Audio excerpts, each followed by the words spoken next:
আসসালামু আলাইকুম।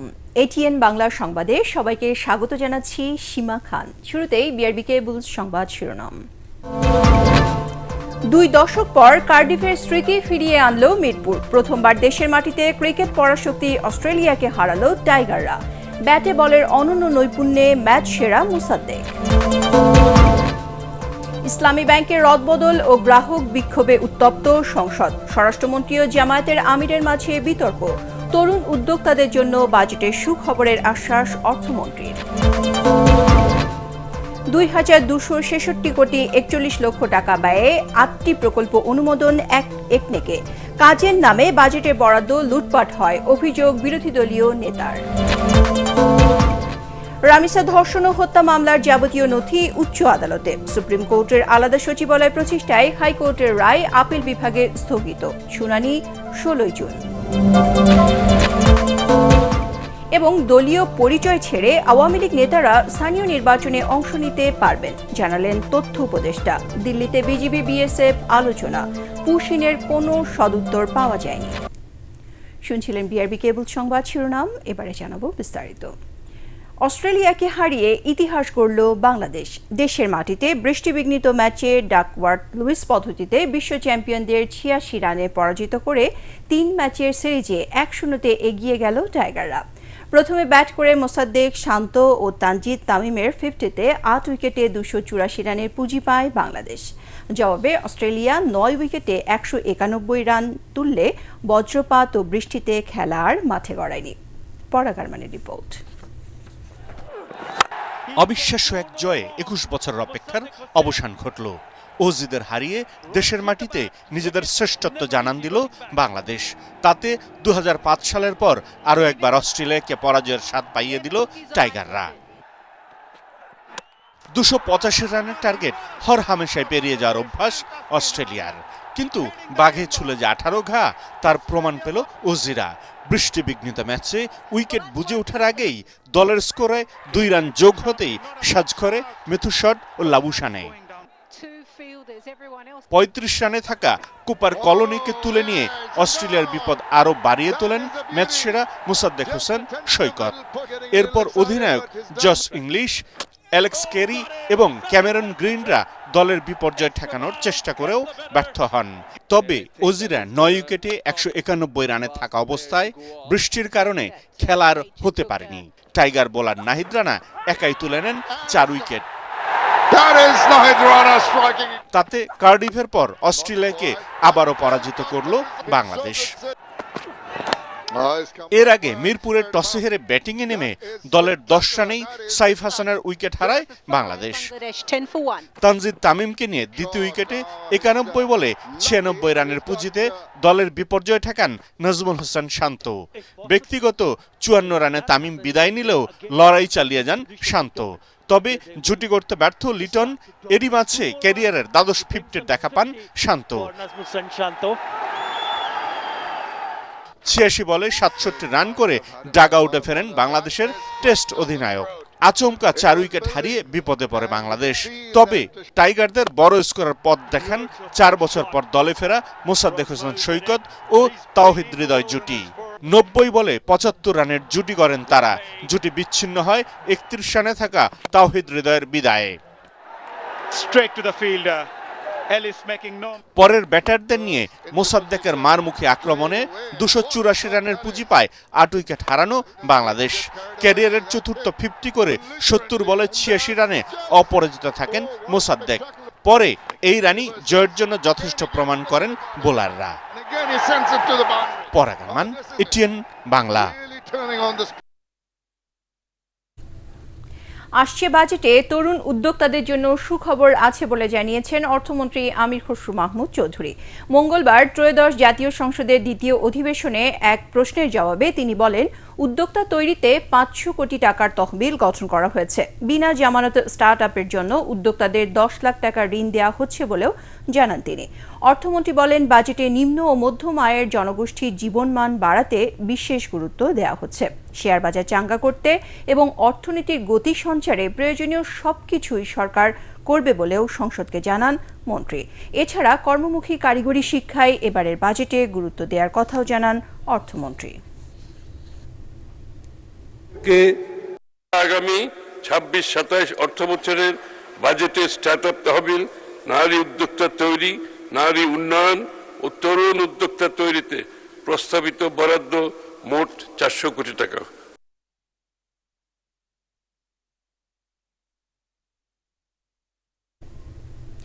ইসলামী ব্যাংকের শীর্ষ পদে রদবদল ও গ্রাহক বিক্ষোভের উত্তাপ ছড়িয়েছে জাতীয় সংসদে। বাজেট অধিবেশনে বিরোধী দলীয় নেতা ডাক্তার শফিকুর রহমান অভিযোগ করেছেন, নতুন চেয়ারম্যান নিয়োগ করে বিতর্কিত এস আলম গ্রুপকে ফিরিয়ে আনার পথ তৈরি করা হচ্ছে। ব্যাংকটি ক্ষতিগ্রস্ত হলে দেশের অর্থনীতি ধসে পড়বে বলেও সতর্ক করেন তিনি। তবে এই অভিযোগের কড়া জবাব দিয়ে স্বরাষ্ট্রমন্ত্রী সালাউদ্দিন আহমদ জানিয়েছেন, প্রকৃত শেয়ার হোল্ডারদের কাছেই মালিকানা ফেরত দেওয়া হবে। ইমদাদুল্লাহ বাবুর রিপোর্ট। ত্রয়োদশ জাতীয় সংসদের দ্বিতীয় অধিবেশনের তৃতীয় বৈঠকে জনগুরুত্বপূর্ণ বিষয় হিসেবে ৬৮ বিধিতে ইসলামী ব্যাংক সংক্রান্ত নোটিশ দেন বিরোধী দলীয় নেতা ডাক্তার শফিকুর রহমান। পুরোনো ব্যাংক দখলকারী চক্রের দৃষ্টি ব্যাংকটির দিকে পড়েছে। নোটিশের পক্ষে বক্তব্যে বিরোধী দলীয় উপনেতা ডাক্তার সৈয়দ আব্দুল্লাহ মোহাম্মদ তাহের বলেন, কোন কারণে চেয়ারম্যান বদলানো হলো তা জাতির কাছে পরিষ্কার হওয়া দরকার। চেয়ারম্যান বানানো হয়েছে একজন পরীক্ষিত, প্রমাণিত অত্যাচারী এবং দুর্নীতিবাজ ব্যক্তিকে। যারা ইসলামিক অর্থনীতিতে বিশ্বাস করে, এটা তাদের টাকা, সুতরাং এই টাকার ব্যাপারে আমাদের অবশ্যই কনসার্ন আছে। আর বিরোধী দলীয় নেতা বলেন, ফ্যাসিবাদের পতনের পর ব্যাংকটির মুনাফা যখন ১০৮ কোটি থেকে ১৩৭ কোটিতে উন্নীত হয়েছিল, তখনই নতুন করে ষড়যন্ত্র শুরু হয়েছে। যাদের কাছ থেকে এই শেয়ারগুলো ডাকাতি করে নিয়ে যাওয়া হয়েছিল, অনতি বিলম্বে সসম্মানে সেই মূল্যেই তাদের কাছে আবার শেয়ারগুলো ফিরিয়ে দেওয়া। ইসলামী ব্যাংক কোনো কারণে যদি আরো ক্ষতিগ্রস্ত হয়, বাংলাদেশের অর্থনীতি মাটির সাথে বসে যাবে।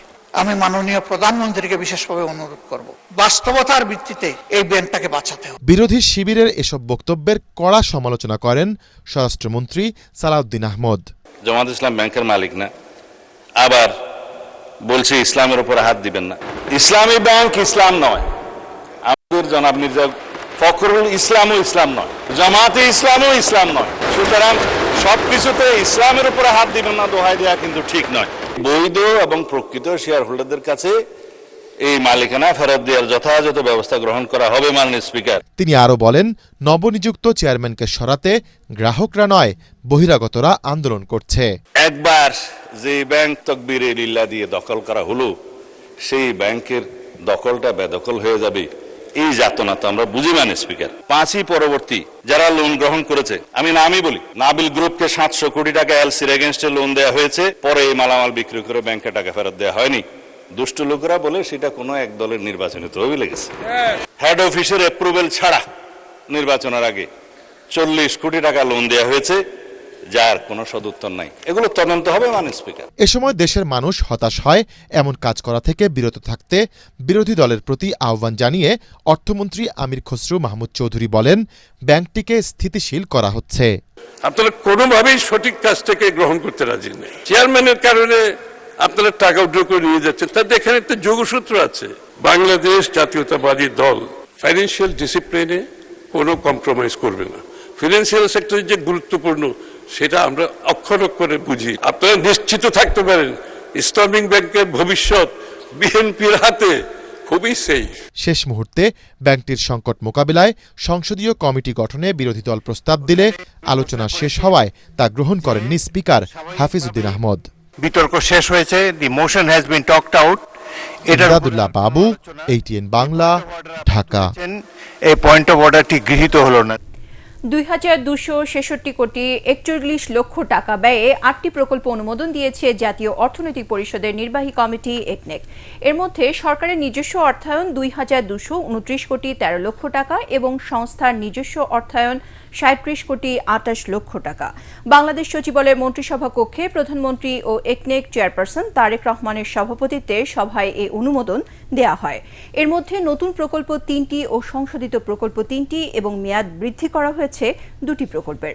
অর্থ এবং পরিকল্পনা মন্ত্রী আমির খসরু মাহমুদ চৌধুরী, এলজিআরডি মন্ত্রী মির্জা ফখরুল ইসলাম আলমগীর সহ সংশ্লিষ্ট মন্ত্রী ও ঊর্ধ্বতন সরকারি কর্মকর্তারা সভায় উপস্থিত ছিলেন। অনুমোদিত উল্লেখযোগ্য প্রকল্পগুলো হলো পানি সম্পদ মন্ত্রণালয়ের বরিশাল সেচ প্রকল্পের রক্ষণাবেক্ষণ ও পুনর্বাসন, সড়ক পরিবহন ও সেতু মন্ত্রণালয়ের আনোয়ারা, বাঁশখালী, টইটং, পেকুয়া, বদরখালী, চকরিয়া আঞ্চলিক মহাসড়ক প্রশস্তকরণ। অর্থবছরের শেষ 2 মাসে তড়িঘড়ি করে কাজের নামে লুটপাট হয়, যার সুফল পায় না জনগণ বলে অভিযোগ করেছেন বিরোধী দলের নেতা শফিকুর রহমান। রাজধানীর মগবাজারে জামায়াত ইসলামী ছায়া বাজেট উপস্থাপনে তিনি একথা বলেন। সততা, স্বচ্ছতা ও জবাবদিহিতা নিশ্চিতে বাজেট বাস্তবায়ন সম্ভব বলেও জানান তিনি। মনির হোসেন তপুর রিপোর্ট। বিরোধী দল হিসেবে জামায়াতে ইসলামী দেশে প্রথমবারের মতো 8,39,505 কোটি টাকার ছায়া বাজেট প্রস্তাবনা দিয়েছে, যেখানে সামগ্রিক ঘাটতি 1,73,579 কোটি টাকা। এতে করমুক্ত আয়ের সীমা 4.5 লাখ টাকায় উন্নতি করার সুপারিশ করা হয়েছে। রাজস্ব খাতে অটোমেশন, কর আদায়ে দুর্নীতি রোধ, করজাল সম্প্রসারণেরও দাবি জানানো হয়। একই সাথে জাতীয় রাজস্ব বোর্ড এবং দুদক পুনর্গঠনে গুরুত্বারোপ করা হয়। বাজেট হতে হবে কর্মসংস্থানমুখী, বিনিয়োগ ও শিল্প বান্ধব। সামাজিক নিরাপত্তা কর্মসূচির আওতা ও ভাতার পরিমাণ বাড়ানোরও সুপারিশ এসেছে। সরকারি কর্মচারীদের বেতন কাঠামো বাড়ানোরও প্রস্তাব করা হয়েছে। বাজেট বাস্তবায়নের জন্য সততা, স্বচ্ছতা লাগবে, জবাবদিহিতা লাগবে। বিরোধী দলের নেতা শফিকুর রহমান অভিযোগ করেন, আর্থিক, রাজনৈতিক, প্রাতিষ্ঠানিক সব জায়গায় রাজনৈতিক হস্তক্ষেপ করা হচ্ছে।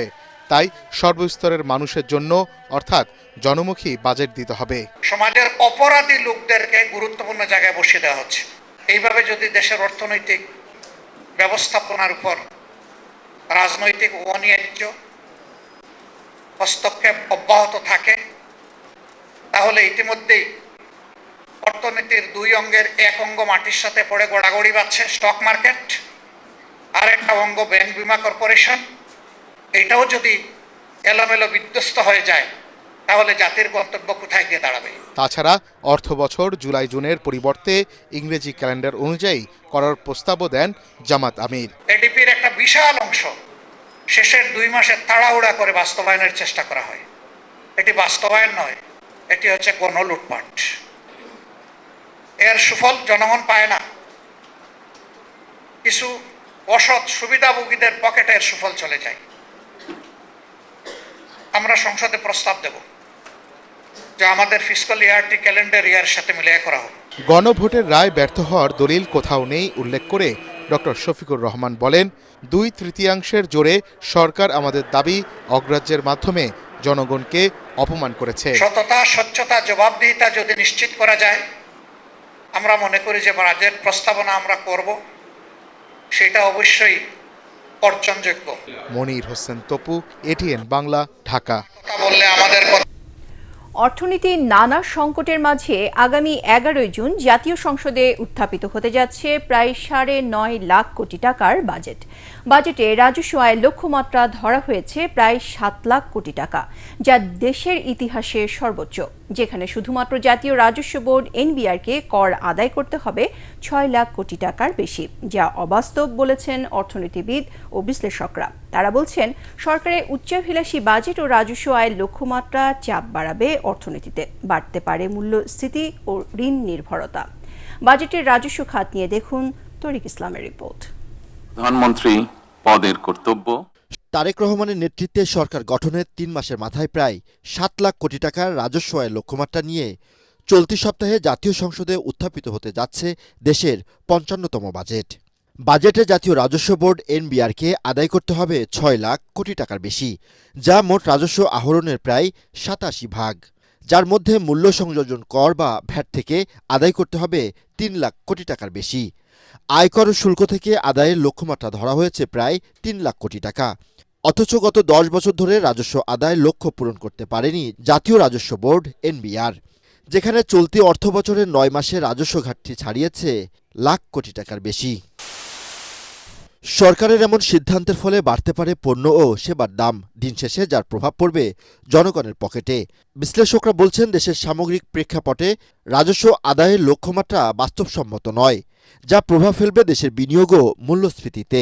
রাজস্ব আদায়ের এই লক্ষ্য আপনি যতই পদক্ষেপ নেন না কেন, এত অল্প সময়ের মধ্যে এত বড় মাত্রার বৃদ্ধি অর্জন তো খুব কঠিন। মানে আপনি একটা বলে তো ছক্কা মারতে পারবেন, এর বেশি তো মারতে পারবেন না। ইভেন বড় ধরনের সংস্কারও যদি আপনি করেন প্রশাসন এবং নীতির ক্ষেত্রে, সেটার সুফল পেতেও তো সময় লাগে। রাজস্ব আদায় বাড়াতে সরকার যখন নানা পরিকল্পনা করছে, তখন ধনীদের সম্পদের উপর আরোপিত সম্পদ করের পরিকল্পনা থেকে সরে এসেছে এনবিআর, যেখানে 10 থেকে 20 হাজার কোটি টাকার রাজস্ব আদায় সম্ভব এনবিআরের। বিশ্লেষকরা বলছেন, নানান সমীকরণে অর্থনীতিতে পিছিয়ে থাকায় বাংলাদেশের বর্তমান কর জিডিপি অনুপাত 6.8%, যা দক্ষিণ এশিয়ার মধ্যে নিম্নতম। ফলে রাজস্ব আদায় ও বাজেটের বাস্তবায়নে সরকারকে নানা চ্যালেঞ্জের মুখে পড়তে হবে বলে জানান এই অর্থনীতিবিদ ও গবেষক। কর আদায়ের হার যে এমনভাবে কমছে, সেটা বাড়ার বদলে এটা একটা চিন্তার বিষয়।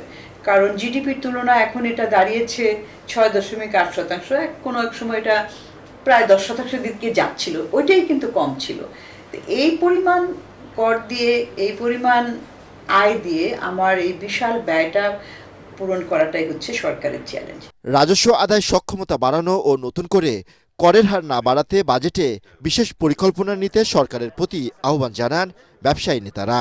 রাজস্ব আহরণের লক্ষ্যমাত্রা যখন বেড়ে যায়, তখন শঙ্কার কারণটা এই কারণে দাঁড়ায় যে আমরা কিছু সংখ্যক লোক যেখানে ওই ট্যাক্স নেটের আওতায় আছে, তাদের উপরই কিন্তু এই জুলুম অত্যাচারটা আরো বেড়ে যায়। আপনি যদি টেকনিক অ্যাপ্লাই করতে পারেন, সঠিক সিদ্ধান্ত নিতে পারেন, অনেক কিছুই করবার আছে।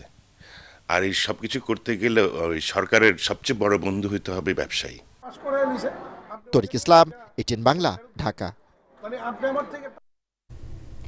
রাজধানী পল্লবীতে 8 বছরের শিশু রামিসা ধর্ষণ ও হত্যা মামলার রায়ের পূর্ণাঙ্গ কপি সহ যাবতীয় নথি হাইকোর্টে পৌঁছেছে।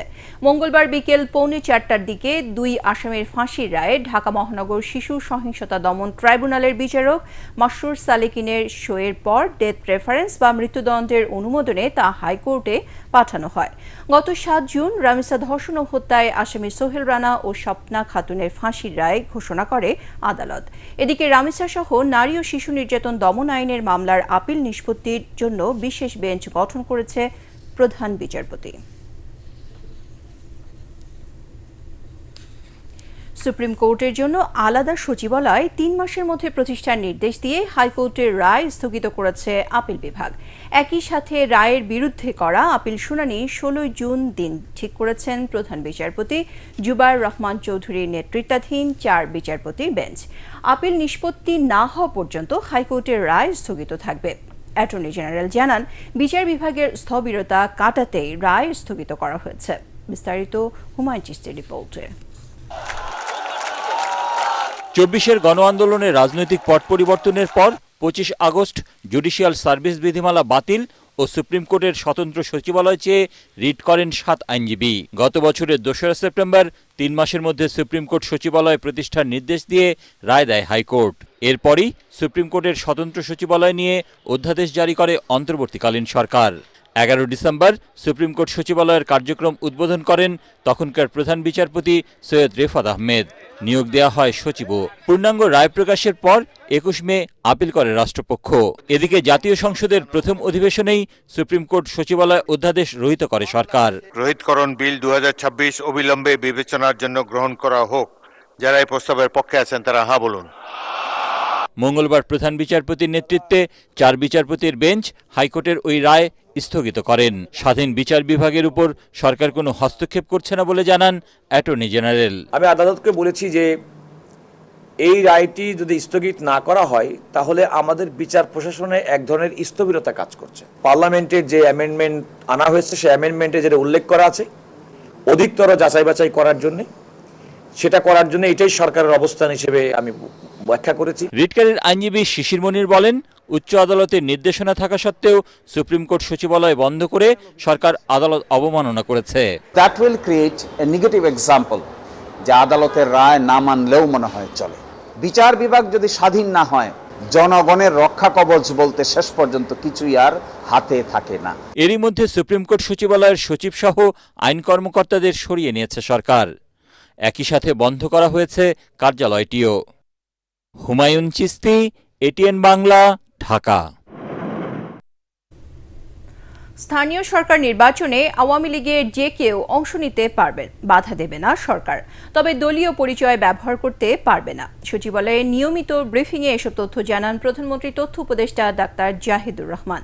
তিনি বলেন, আওয়ামী লীগের কার্যক্রম নিষিদ্ধই থাকবে। তথ্য উপদেষ্টা দাবি করেন, পশ্চিমবঙ্গ সরকার রাজনৈতিক কারণে পুশিনের চেষ্টা করছে, বাংলাদেশকে চাপে রাখতে নয়। সমস্যার সমাধানে আলোচনা চলছে বলেও জানান তিনি। রিপোর্টে জানাচ্ছেন মাহবুব কবির চপল।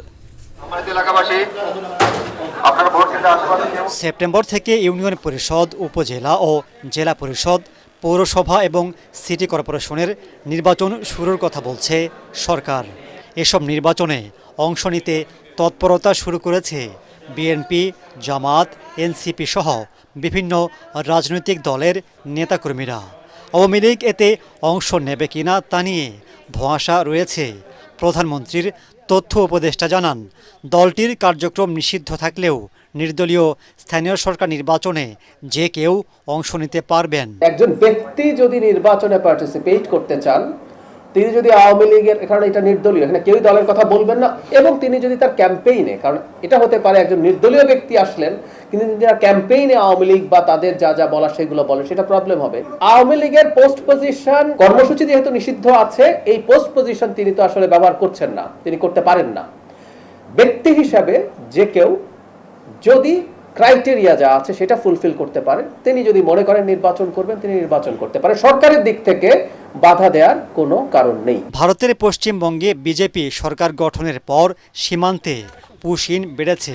প্রায় ৫,০০০ মানুষকে পাঠিয়ে দেওয়ার দাবি করেছেন পশ্চিমবঙ্গের মুখ্যমন্ত্রী শুভেন্দু অধিকারী। বাংলাদেশকে চাপে রাখতেই কি ভারতের এমন তৎপরতা? সাংবাদিকদের এমন প্রশ্নের জবাব দেন প্রধানমন্ত্রীর তথ্য উপদেষ্টা। সেখানে নির্বাচনে একটা ইস্যু ছিল, এটা তাদের একটা অভ্যন্তরীণ রাজনৈতিক ব্যাপার, যেটার খানিকটা চাপ আমাদের উপরে আসছে। আমি এইভাবে মনে করি না যে বাংলাদেশের সাথে কোনো একটা টেনশন তৈরির জন্য ভারতীয় সরকার এটা করছে।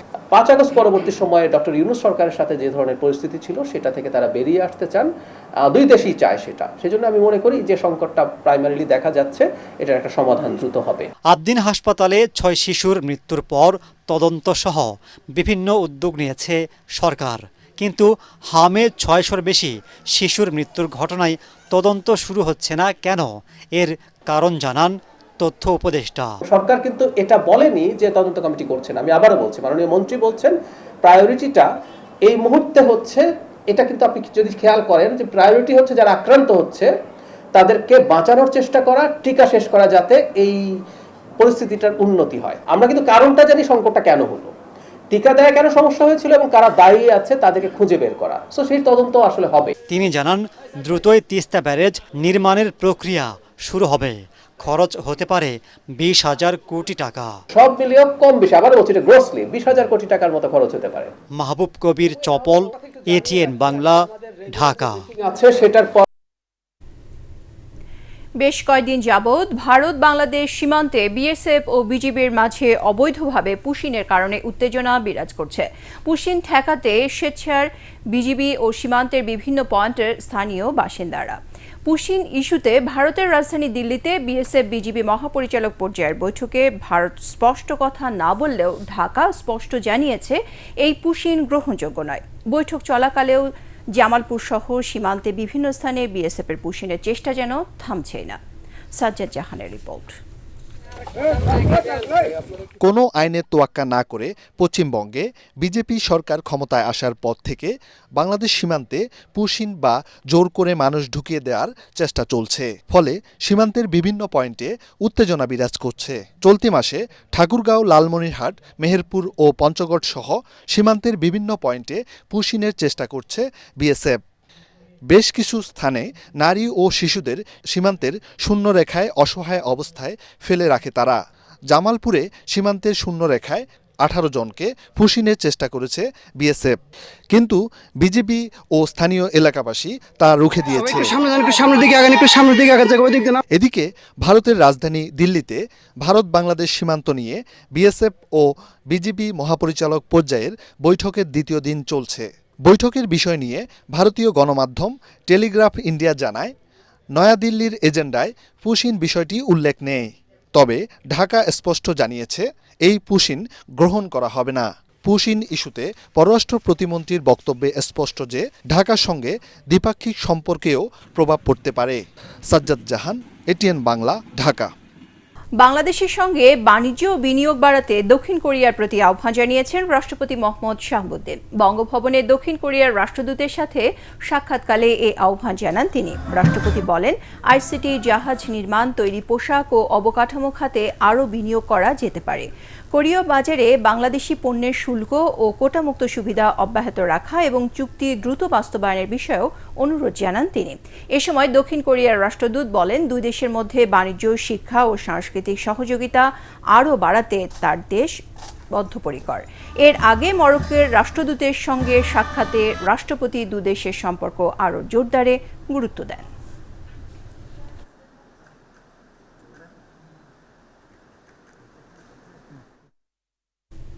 এবারে পূবালী ব্যাংক বাণিজ্য সংবাদ।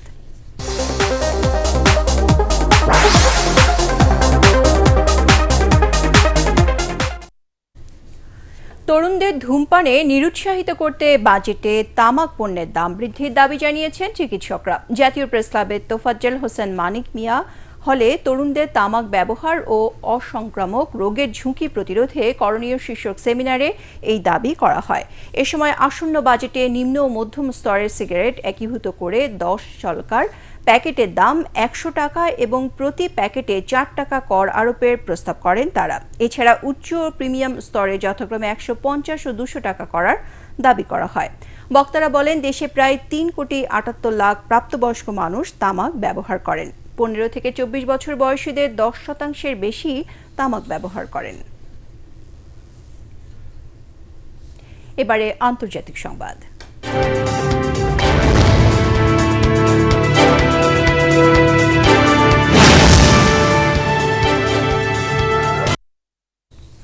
যুদ্ধবিরতি ও ইরানের সতর্কতা সত্ত্বেও লেবাননে হামলা অব্যাহত রেখেছে ইসরায়েল। মঙ্গলবার দেশটির দক্ষিণাঞ্চলের তায়েরে বিমান হামলায় একসঙ্গে 8 জন নিহত হয়। আল জাজিরা বলছে, লেবাননের দক্ষিণাঞ্চলের জনবহুল এলাকায় বিমান হামলা চালায় তেল আবিব। এর আগে লেবাননে হিজবুল্লাহর উপর ইসরায়েল হামলা অব্যাহত রাখলে আবারও সংঘাত শুরু হবে বলে সতর্ক করেছে তেহরান। এদিকে আগামী 2 থেকে 3 দিনের মধ্যে ইরানের সঙ্গে চুক্তি হতে পারে বলে জানিয়েছেন মার্কিন প্রেসিডেন্ট ডোনাল্ড ট্রাম্প। সাংবাদিকদের ট্রাম্প বলেন, চুক্তি হলে তেহরান আর পারমাণবিক অস্ত্রের অধিকারী হতে পারবে না। গুরুত্বপূর্ণ হরমুজ প্রণালীও খুলে যাবে। ম্যাডিসন স্কয়ার গার্ডেনে NBA বাস্কেটবলের ফাইনাল ম্যাচ দেখতে যাওয়ার সময় এসব কথা বলেন তিনি। ট্রাম্প বলেন, নরবরে যুদ্ধবিরতির মধ্যে ইরান ও ইসরায়েল আবারও সংঘাতে জড়িয়ে পড়েছিল। এদিকে মার্কিন প্রেসিডেন্ট ডোনাল্ড ট্রাম্পের আহ্বানে সাড়া দিয়ে হামলা বন্ধ রেখেছে ইরান ও ইসরায়েল। এবারে খেলার খবর।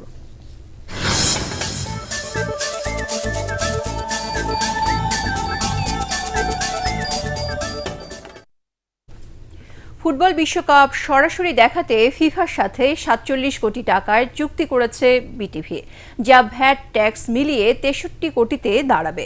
তথ্য ও সম্প্রচার প্রতিমন্ত্রী ইয়াসের খান চৌধুরী জানান, খেলা দেখানোর জন্য বিটিভির কোনো টাকা খরচ করতে হবে না। পুরো টাকা বিজ্ঞাপন সহ বিভিন্ন খাত থেকে আয় করা হবে। তিনি জানান, খেলা দেখানোর জন্য 200 কোটি টাকার হাতিয়ে নেয়ার পরিকল্পনা করেছিল একটি চক্র। বিটিভির পাশাপাশি সময় টিভি, টি স্পোর্টস, কয়েকটি ডিজিটাল প্ল্যাটফর্মেও বিশ্বকাপ খেলা দেখা যাবে।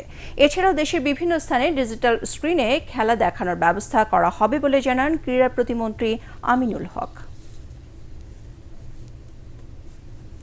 সংবাদ শেষ করার আগে বিআরবি কেবল শিরোনামগুলো আরও একবার। 2 দশক পর কার্ডিফের স্মৃতি ফিরিয়ে আনলো মিরপুর। প্রথমবার দেশের মাটিতে ক্রিকেট পরাশক্তি অস্ট্রেলিয়াকে হারালো টাইগাররা। ব্যাটে বলের অনন্য নৈপুণ্যে ম্যাচ সেরা মুসাদ্দেক। ইসলামী ব্যাংকের রদবদল ও গ্রাহক বিক্ষোভে উত্তপ্ত সংসদ। স্বরাষ্ট্রমন্ত্রী ও জামায়াতের আমিরের মাঝে বিতর্ক। তরুণ উদ্যোক্তাদের জন্য বাজেটের সুখবরের আশ্বাস অর্থমন্ত্রীর। 2266 কোটি 41 লক্ষ টাকা ব্যয়ে 8টি প্রকল্প অনুমোদন একনেকে। কাজের নামে বাজেটে বরাদ্দ লুটপাট হয়, অভিযোগ বিরোধী দলীয় নেতার। রামিসা ধর্ষণ ও হত্যা মামলার যাবতীয় নথি উচ্চ আদালতে। সুপ্রিম কোর্টের আলাদা সচিবালয় প্রতিষ্ঠায় হাইকোর্টের রায় আপিল বিভাগে স্থগিত। শুনানি 16 জুন। এবং দলীয় পরিচয় ছেড়ে আওয়ামী লীগ নেতারা স্থানীয় নির্বাচনে অংশ নিতে পারবেন, জানালেন তথ্য উপদেষ্টা। দিল্লিতে বিজিবি বিএসএফ আলোচনা, পুশিনের কোনো সদুত্তর পাওয়া যায়নি।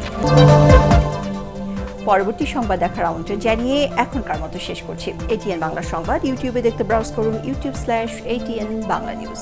ধন্যবাদ সবাইকে।